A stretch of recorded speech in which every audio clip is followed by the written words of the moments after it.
Assalamualaikum guys, selamat datang kembali di Guru Gembel Channel.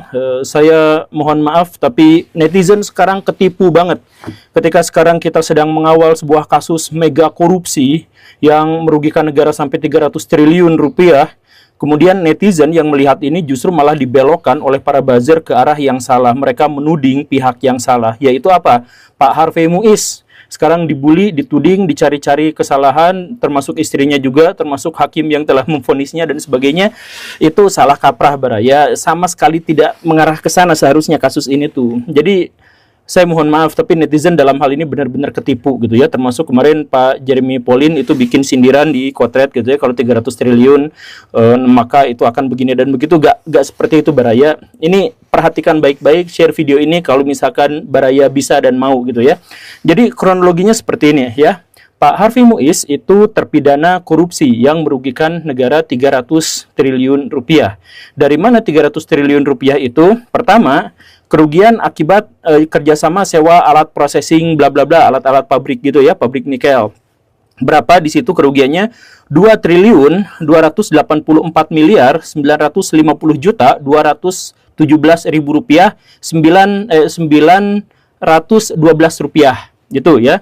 Kemudian kerugian negara karena pembayaran biji timah dari tambang timah ilegal itu 26 triliun 648 miliar 625 juta 701 ribu 519 rupiah.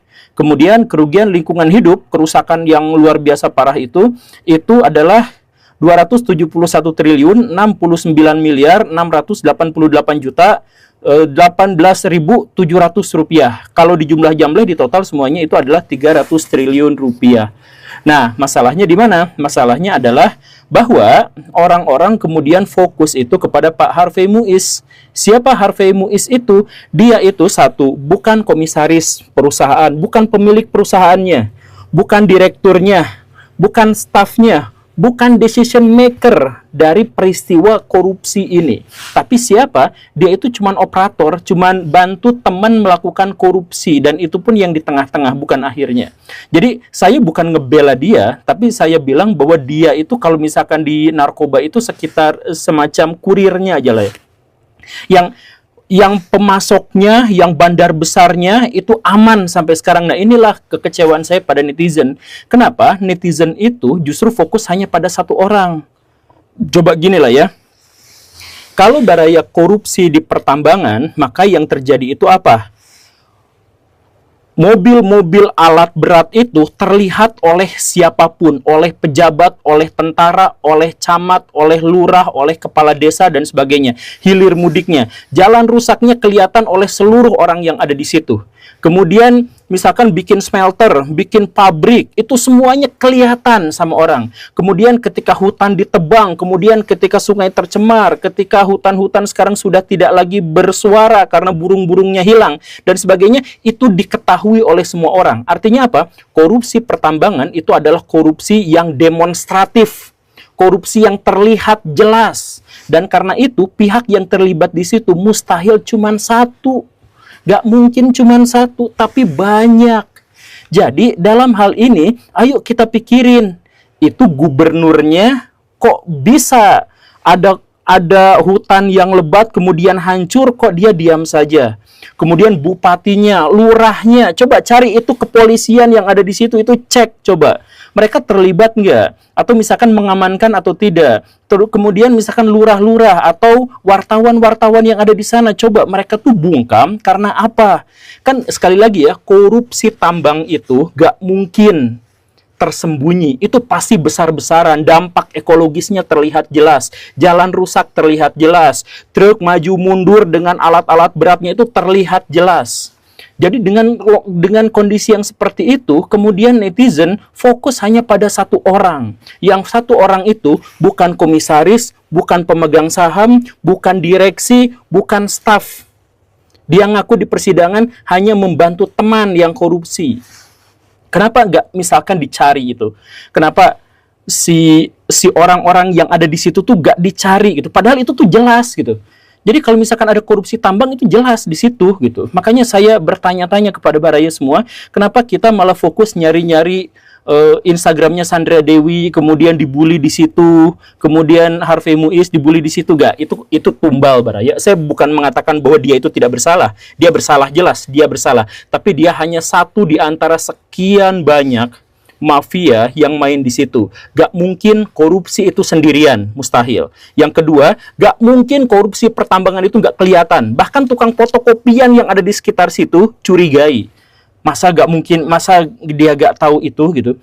Itu ya. Dan kemudian yang lebih penting lagi, saya nanya pada wartawan-wartawan, pada media-media, saya nanya misalkan kepada Kompas, saya nanya kepada Tribun, saya nanya kepada suara.com dan sebagainya, saya nanya kepada Detik, saya nanya pada Liputan 6 dan sebagainya. Saya hanya bertanya aja ya.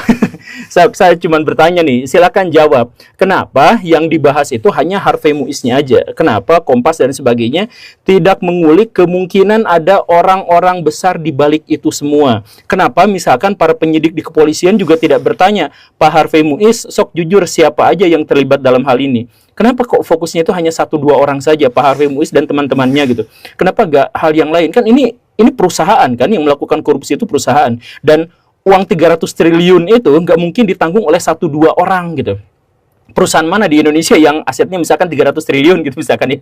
Ya ini memang dalam bentuk kerusakan hutan, tapi kerusakan hutannya itu jelas terlihat gitu. Jadi nggak mungkin duit 300 triliun itu hanya dipegang sama 1-2 orang, penanggung jawabnya 1-2 orang, kemudian yang diadilinya 1-2 orang, kemudian orang-orang fokus pada orang itu dan dikomplain itu dan Instagramnya dibully dan sebagainya. Makanya saya nanya, ini jangan-jangan dibayar juga, tapi jangan-jangan aja. Tapi saya nanya kepada wartawan-wartawan, saya nanya kepada Kompas, saya nanya kepada Detik dan sebagainya, bisa nggak dilacak, ini mas saya mohon maaf ya, bisa nggak kalian itu melacak siapa aja orang-orang di sekitar dan di belakang Pak Harvey Muiz? Saya sih yakin juga nggak mungkin ini cuman main sendirian gitu ya, karena terlihat jelas. Itu yang kedua. Kemudian yang ketiga, coba perhatikan baik-baik pidato Pak Prabowo Subianto sebagai Presiden Indonesia terpilih tahun 2024-2029. Waktu beliau kampanye, beliau dengan tegas dan kekuatan militer yang berapi-api itu mengatakan, nanti kalau saya jadi presiden, kalau saya diamanahi untuk menjadi presiden, maka saya akan ganyang pada koruptor, maka saya akan kejar mereka, saya akan cari bukti-buktinya untuk kemudian menjebloskan mereka ke dalam hukuman yang berat. Itu pidatonya, ya redaksinya nggak gitu, tapi pidatonya kurang lebih kayak gitu maknanya. Kemudian kemarin-kemarin beliau justru mengatakan hal yang sebaliknya. Wahai para koruptor, kalau kalian mau mengembalikan uang rakyat, mungkin kalian akan diampuni. Dan ketika pernyataan itu kemudian menjadi kontroversial, beliau mengatakan bahwa ya itu kan atas dasar agama gitu ya, dan lain sebagainya. Dan itu ada si pembelanya yang dari Gerindra itu juga mengatakan itu kan begini dan begitu atas dasar jiwa dan sebagainya. Enggak kayak gitu Baraya. Jadi gini, saya menduga ya, saya boleh menduga karena Pak Prabowo tidak mengatakan kenapa beliau berubah sikap dalam konteks ini gitu ya, tapi saya harus menduganya seperti ini kurang lebih. Pak Prabowo adalah seorang yang idealis, seorang yang kuat, seorang yang gagah perkasa, dan dia bersumpah dalam hatinya kalau dia jadi presiden maka dia akan meluluh lantakan orang-orang yang koruptor, pejabat-pejabat yang jahat, yang memeras rakyat, yang mengambil hak-hak rakyat, yang merugikan negara. Itu janjinya. Tapi ketika dia sudah jadi presiden dan melihat dari langit sebagai mata elang, dia melihat korupsinya terjadi di mana-mana. Dia kemudian berpikir, aduh, jangan-jangan kalau saya menghabisi semua koruptor, saya nggak punya pejabat lagi, gitu. Jangan-jangan mikirnya gitu. Atau beliau berpikir, kalau saya mencoba menghabisi para koruptor, jangan-jangan saya yang malah dihabisi, gitu. Jangan-jangan seperti itu.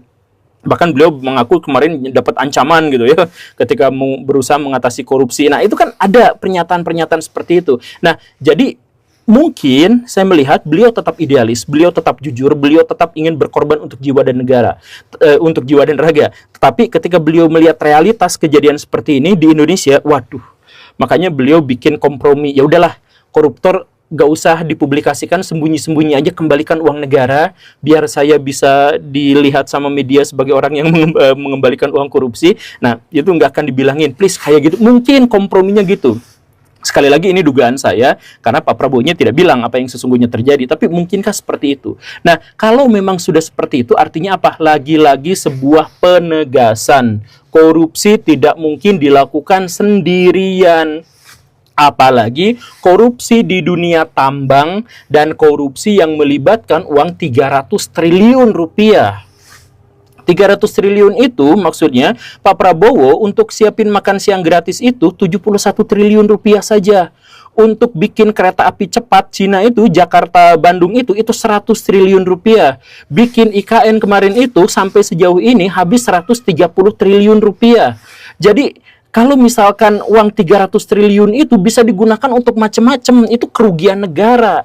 Nah, artinya apa? Dampaknya luar biasa besar. Uang sebesar itu tuh nggak mungkin dipegang sama satu orang, dan nggak mungkin yang bertanggung jawab itu hanya satu orang. Jadi jangan hanya fokus sama Pak Harvey Muiz saja. Kalau mungkin ya, sekarang Pak Harvey Muiz bawa ke pengadilan, kemudian masukin ke ruang interogasi, jadikan dia, dandanin dia sebagai Joker, kemudian datangkan Batman ke situ. Lihat bagaimana Batman menginterogasi Joker sampai si Joker itu bisa ngomong kayak gini gitu. Ya tapi kan Jokernya justru di situ yang menang ya. Ya pokoknya mah kayak gitulah. Intinya mah adalah interogasi Pak Harvey Muiz. Kemudian jangan pernah berhenti di sini. Saya khawatir netizen oleh media, oleh influencer dan sebagainya diarahkan semuanya untuk menyorot satu orang yang namanya Harvey Muiz, dan setelah ditangkap, setelah ditahan, misalkan nanti hukumannya di penjara jadi 10 tahun ditambah atau jadi 20 tahun atau hukuman mati misalkan, lalu semuanya selesai. Gak. Please jangan ketipu sama yang seperti itu, Baraya. Mana ada korupsi itu 1-2 orang, itu nggak mungkin. Itu terlibat banyak orang. Iya kan, apalagi tambang. Jadi please netizen, jangan berhenti di sini, bergeraklah ke tempat yang lebih luas, ke tempat yang lebih terbuka, dan lihatlah betapa banyak pejabat-pejabat yang terindikasi korupsi untuk masalah ini. Terima kasih karena sudah menyimak. Saya Guru Gembul. Assalamualaikum warahmatullahi wabarakatuh.